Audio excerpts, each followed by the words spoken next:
Hello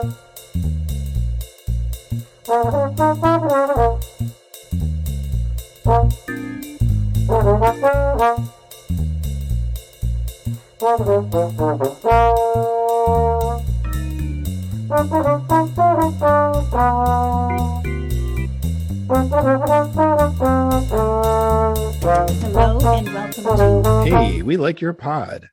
And we're going to tell you why. Hi, it's Dawn here, and I'm joined by my trusted partner, Matt Pickett, as we await the next game day. So how was your week, Maddie? Well, it was great. Christmas, of course, was last weekend.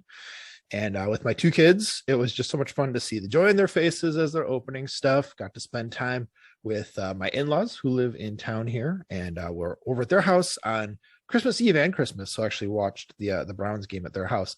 It was tricky because it was like, we had just finished opening presents and the game had started during that. So I had it like on my phone kind of on the side here.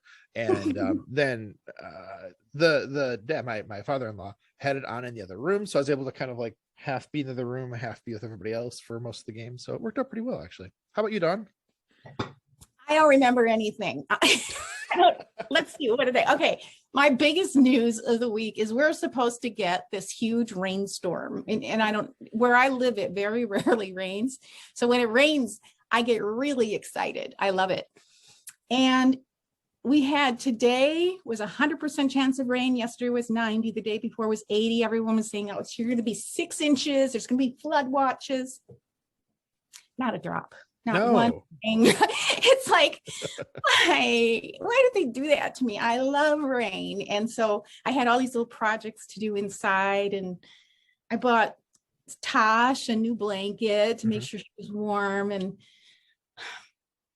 whatever. But no. It's like sunny and boring again. So no, I have nothing to complain about. It's all good. And, as per last week, just kind of doing some catch-up projects and just kind of going through mail that I was ignoring and all that stuff. That's kind of what I do this time of the year. And I don't really go out for New Year's or anything like that. For New Year's is the worst. Like, no, way past that. Yeah, way past that. When I was younger, I was always excited. But New Year's Eve is my parents' wedding anniversary. My dad is gone now, but it's still always kind of a special day in our family. So nice. Yeah, so I'll call my mom and, well, actually it's Friday tomorrow, right? So I'm going to have a happy hour with my mom anyway. We do a Zoom happy hour every Friday. Oh, that's awesome. Yeah, nice. So I'll get to tell her happy anniversary. So yeah, so all good. So how are you feeling heading into week 17? Yeah, week 17. Yeah, 16th game, 17th week. Excited for the Vikings revenge game, get them back at Lambeau, contribute to them being bumped out of the playoffs. I know that if we win, it's a big part of them, like not being able to be a part of the playoffs. It's not the whole story, but it does a lot, of course. So really excited about that. They're such a weird team, the Vikings, because they can kind of beat anyone, but also lose to everyone. They're so inconsistent. But of course, Kirk Cousins has a reputation for doing poorly in primetime. So primetime game is going to help us, I think. Being at Lambeau is going to help us. It's going to be really, really cold there. That's going to help us because, of course, they're not really a cold weather team since they have a dome. There was actually a quote from Justin Jefferson that I saw on Twitter today about somebody's like, so like you live in Minnesota, are you used to the cold? He's like, we don't practice in the cold. Like we don't go outside in the cold unless the coach tells us to, unless Zimmer tells us to. So I thought that was really funny. So yeah, I think we're going to win this one. I mean, we're 7-point favorites, and I'm sure it'll be like, closer than that, because that seems to be how we do things this season. But I'm excited. I'm really looking forward to it. It'll be, as a Sunday night game and probably an exciting one. Probably won't fall asleep until too late, and then going back to work on Monday will be rough, I think. But right, such is the life of a football fan. So right. So it's 6:20 your time when it starts. Oh, I wish. No. What time? Starts at like 8:20. It's 8:20 because it's 5:20 for me. Yeah. Okay, gotcha. Yeah, no, I wish we were that early. That'd be great. No, 8:20 gets over, 11:30-ish or whatever. And then it's like, oh, gotta look on Twitter, gotta like watch the post-game pressers, gotta like, let the adrenaline come down. And then before I know it, it's like 2 a.m. and I have to get up at 6:30. So yeah. Well, sometimes if I go on Twitter, it's like I spend more time. Yeah. I haven't been on Twitter much this week. I'm just trying to get things done. And I haven't been on anything, I'm just. Twitter is not conducive to getting things done. That's for sure. but it's fun, especially NFL Twitter and Packer Twitter for sure. So, well, cool. I'm kind of feeling the same way. Didn't love how close the last 2 games ended up being. Yeah, for real. Because it's nerve-wracking, but hey, I guess, yeah, like you say, that's been how we roll lately. And so I'm not as nervous as I usually am. And usually I start getting like, oh, there's only 2 more games and all that, but we still have the playoffs, and it feels like it went too fast the whole season, but it'll be here in a blink of an eye. We'll be in the next season. You know what I mean? It's just, it's time flies. So yeah. So where do we stand in football today? So we're in week 17, which means we really have 18 weeks now instead of 17. That's still hard for me to figure out. I had to write it down. 17 games. Okay. For the NFL. So division NFC North was clinched like 100 years ago. Conference NFC number 1 is Packers, and that's been for several weeks. Then Cowboys, Rams, Bucks, and then Cardinals for the top 5. And then the overall league standings, again, Packers number 1, and that's been for a few weeks. Yay, go Pack, go. That's pretty cool. And then Cowboys, Chiefs, Rams, and Bucks. So the Cardinals got booted out of the overall place. Yeah. They're slipping. If they could just beat the Cowboys this week, that'd be great, but I don't really trust them at this point to do that. And the Cowboys, did you watch the Cowboys game this last week, Dawn? Yes, I forgot. Who did they play? They killed them. The Washington football team. It was, it was a slaughter. Just watching the Cowboys defense, that made me, for the first time this season, like afraid of them. And I realize that like the Washington football team like is not great at this point, and like their defense is really bad. But just watching the Cowboys defense like fly around the field and the kind of stuff they were doing. I know. I thought that too. They've been getting better. I mean, Dak Prescott has had so many injuries, but he's doing really well right now. And I just think he's just amazing that way. He's, wow. I really respect him. The Chargers lost last week, and they shouldn't have. I forgot who they played. It's all mush, after it happens. I forget. I don't have any. I never was much for like. I'm more of an overall big picture kind of person. Sure. I'm not get into the details too much. If I write it down, I'm fine. But I forgot who the Chargers played, but I was very sad for them because they're like getting. Was it the Bears? Am I making that up? Is that who they lost to? I don't know. I know it was a game they were not supposed to lose.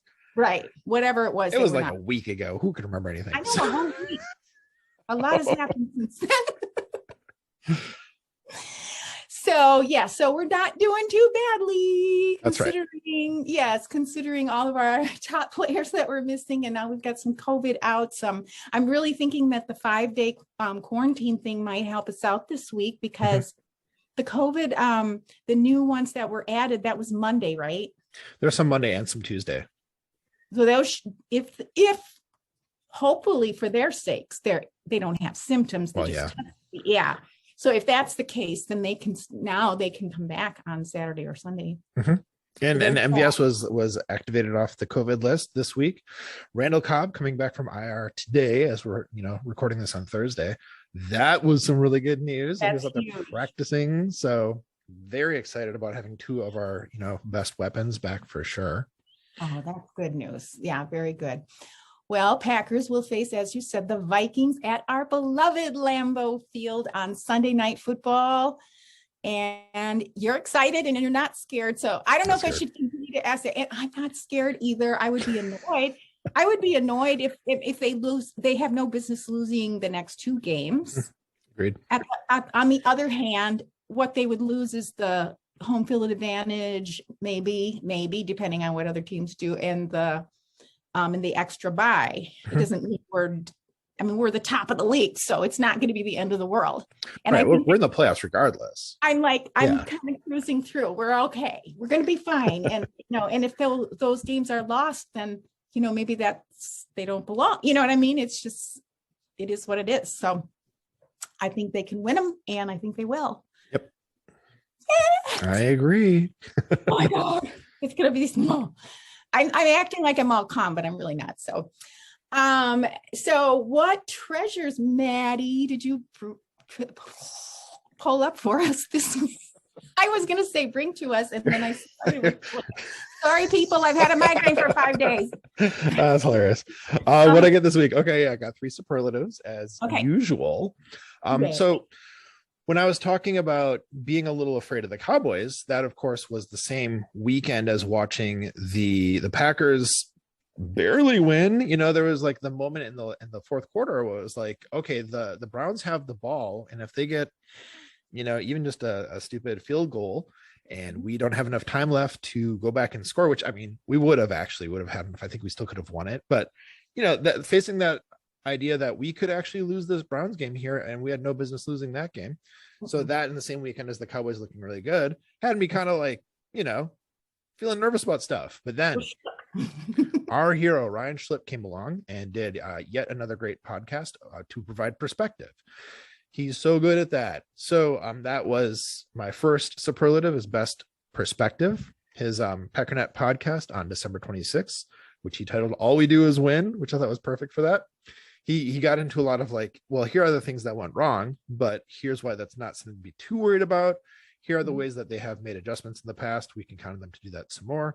Here are the people who were out, the people who were coming back in, some of like how that contributed to things, and how facing this specific offense, the Browns, and also he brought in kind of the Ravens too, so similar sorts of things, how those won't necessarily be issues going into the teams who will be making into the playoffs. So just like a really like detailed argument addressing a lot of issues. That's just really good. So just another great perspective podcast from Ryan. Really appreciated that. It did a lot to sort of like help me kind of calm down and be like, yes, we're winning. We're on top of everything for good reason. We belong there.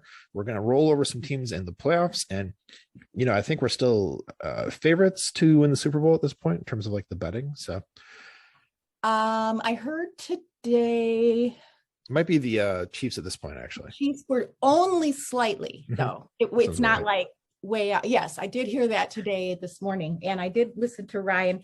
I listened to as many podcasts on Monday that were about the win because I wanted to have that reinforcement, and I think his was the first one I listened to.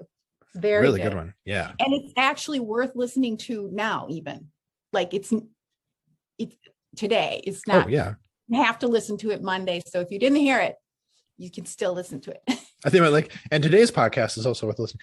All of Ryan's podcasts are worth listening to, of course. But yeah, that Monday one is worth. I actually re-listened to it tonight while I was like getting ready for the show. So yep, totally agree. All right. Well, my next one then is best argument. This goes to my friend Robin Adams. He had a article that he wrote for Wisconsin Sports Heroics, which he is now the owner of that website, which is pretty cool. He was like promoted from like guy who runs it, I guess president or whatever, to owner. So cool. So anyhow, Robin wrote an article on 4 reasons why Brian Gutekunst should win Executive of the Year. And to paraphrase, it's worth going back and reading. Robin's writing style is great. I like it because he gets to the point. Like there's not fluff, there's no fat in his writing. He just gets to the point. He makes the point and moves on.